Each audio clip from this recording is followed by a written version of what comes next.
تاہم 3 باتیں اس عاجز نے اپنی زندگی میں بہت اہم پائیں بچوں کی تربیت کے معاملے میں۔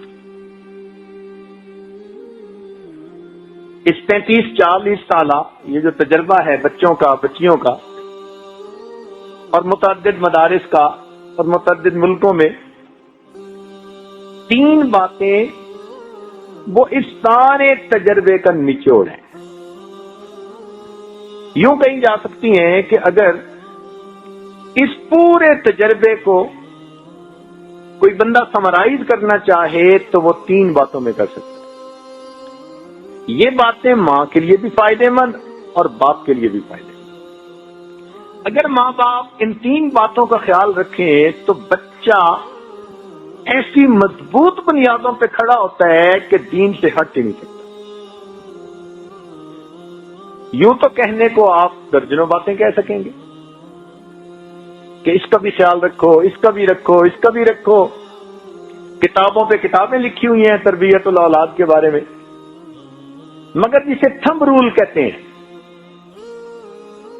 وہ اگر ہمارے ذہن میں بیٹھ جائیں کہ ہم نے بچے کی کن باتوں کو مضبوط کرنا ہے، ان پہ بچے سے کوئی کمپرومائز نہیں، محبت اپنی جگہ، پیار اپنی جگہ، عیش و آرام اپنی جگہ، ناز نخرے اپنی جگہ، ان 3 باتوں سے بچے سے کوئی کمپرومائز نہیں۔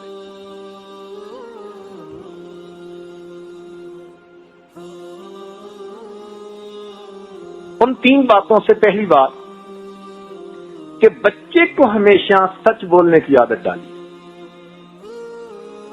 یہ چیز آپ کو ہلکی سی محسوس ہوگی، مگر سچ کی اتنی برکت ہے، اللہ رب العزت کے ہاں سچ اتنا مقبول ہے کہ سچ کے صدقے بندے کو دین دنیا کی کامیابیاں ملتی۔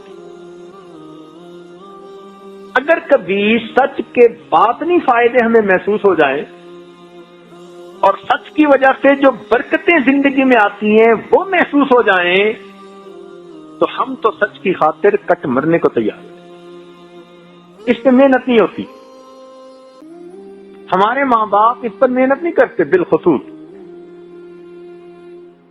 بچہ سچ بولتا ہے تو بھی بہت اچھا، کبھی درمیان میں بہانے بنا جاتا ہے، یعنی جھوٹ کو شیطان نے خوبصورت نام دے دیا، بہانہ۔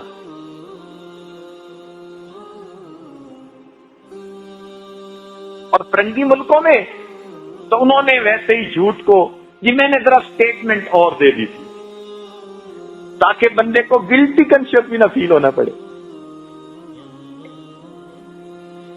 یہ سچ انسان کی زندگی میں ایک مین کالم کی حیثیت رکھتا ہے۔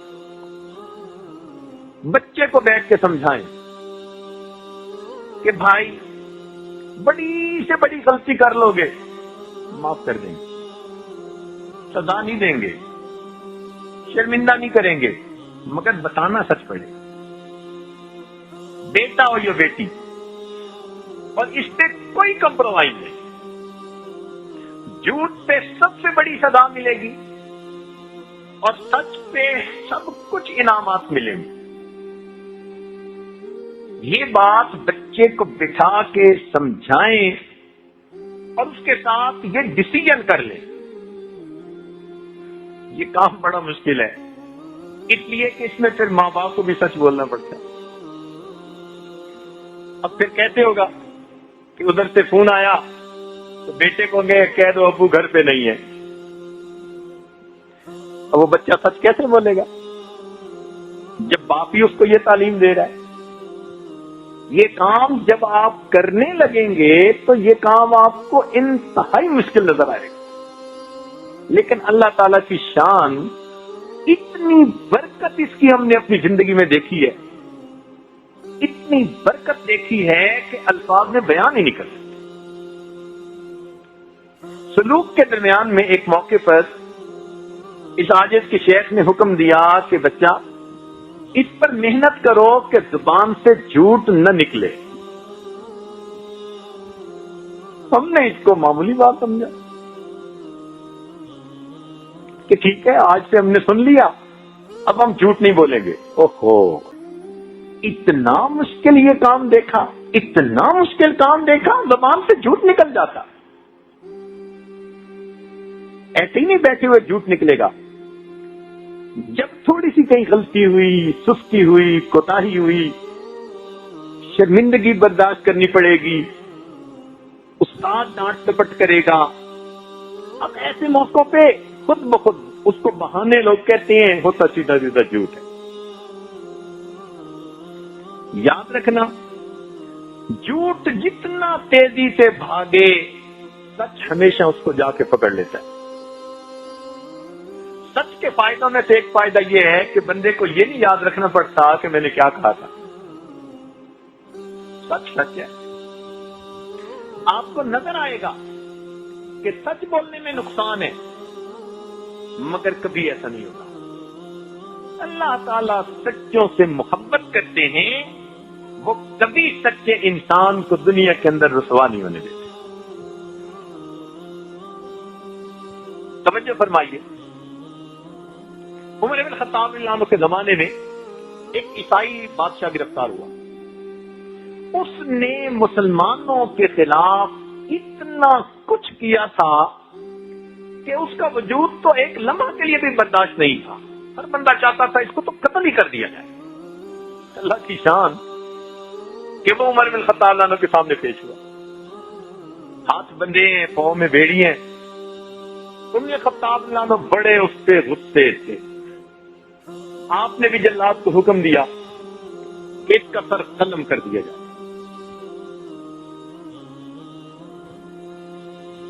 اس نے کہا کہ جی مسلمان تو بڑے رحیم ہوتے ہیں، تو کیا موت سے پہلے میری کوئی خواہش پوری ہو سکتی ہے؟ بتاؤ بھائی. اس نے کہا ایک پیالہ پانی چاہیے.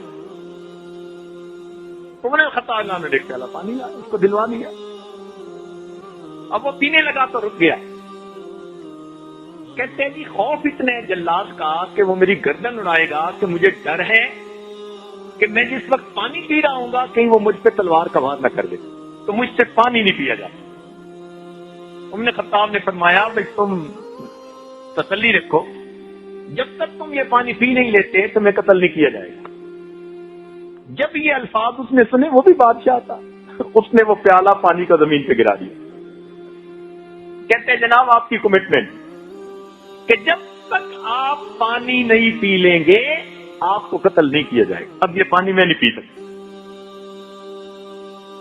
عجیب بات، اتنا بڑا دشمن اسلام کا، مسلمانوں کا اتنا بڑا دشمن، اور اس نے ایسی چال چلی، ہیلا کیا کہ عمر بن خطاب بھی حیران ہے.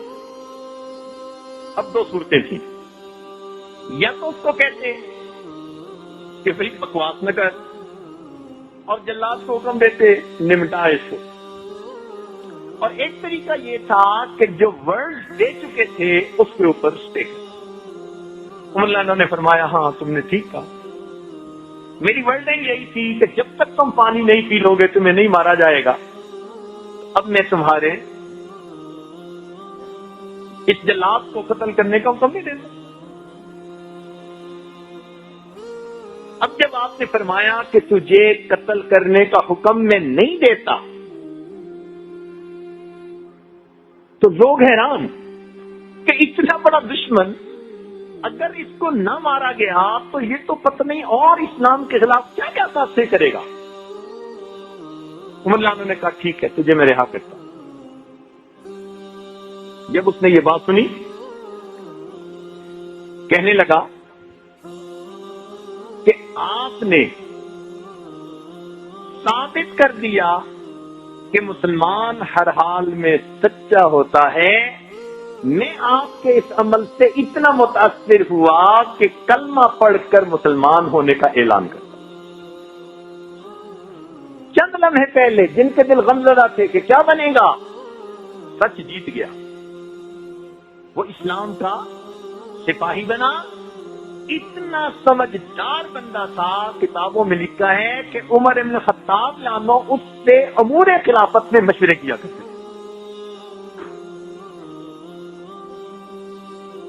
مفتی لطف اللہ سہارنپوری رحمۃ اللہ علیہ گھر کی عورتوں کے ساتھ شادی میں کہیں شرکت کے لیے جا رہے ہیں. رستے میں ایک جگہ ڈاکوؤں نے گھیر لیا. حضرت پہچان گئے کہ یہ مال سمیٹیں گے.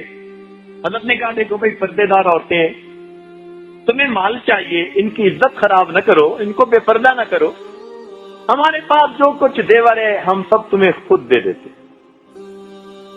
نیک لوگوں کی نظر میں عزت قیمتی ہوتی ہے, مال کی کیا حیثیت ہے. انہوں نے کہا ٹھیک ہے. آپ نے عورتوں سے کہا کہ جو زیور ہے سب اتار کے دے دو.